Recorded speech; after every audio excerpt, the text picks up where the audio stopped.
नमस्कार दोस्तों। मानव का जीवन खुशियों से भरा हुआ है।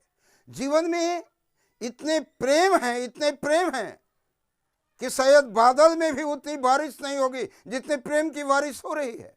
लेकिन कुछ लोग हैं जो इस बारिश के एक बूंद भी अपने जीवन में अनुभव भी नहीं कर पाते हैं। तृप्त होना तो अलग की बात है। इसका कारण क्या है? इसका कारण एक ही है। योग वशिष्ठ में बड़े ही मार्मिक शब्द में लिखा गया है कि मानव रूपी कमल की पंखुड़ियों को, जैसे कमल की पंखुड़ियां बंद रहती है तो शोभा नहीं प्राप्त करती है, लेकिन जैसे ही उस पर सूर्य की किरणें पड़ती है वह खिल जाती है और शोभायमान हो जाती है।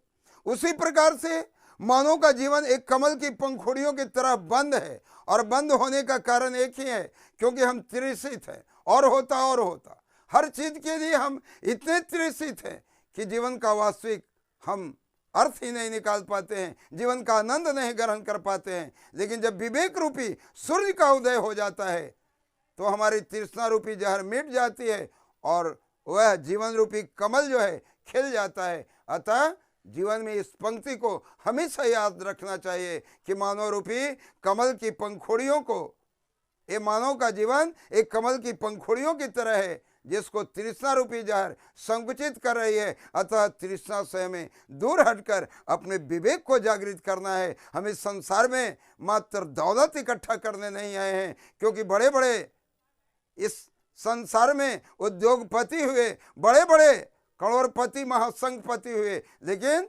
समय की धारा में सब प्रवाहित हो गए। लेकिन जिनका विवेक जागृत हुआ उनकी धारा बह रही थी, बह रही है और बहती रहेगी। जीवन का अंत होगा लेकिन कृति का कभी अंत नहीं होती है। अतः दोस्तों, अपने जीवन में कृति बनाएं, और मेरी वाणी अगर सत्य जाहिर हो रही है तो लाइक और सब्सक्राइब ही नहीं करेंगे, बल्कि इस एपिसोड को दूसरे तक शेयर भी करेंगे। जय हिंद दोस्तों, जय भारत दोस्तों।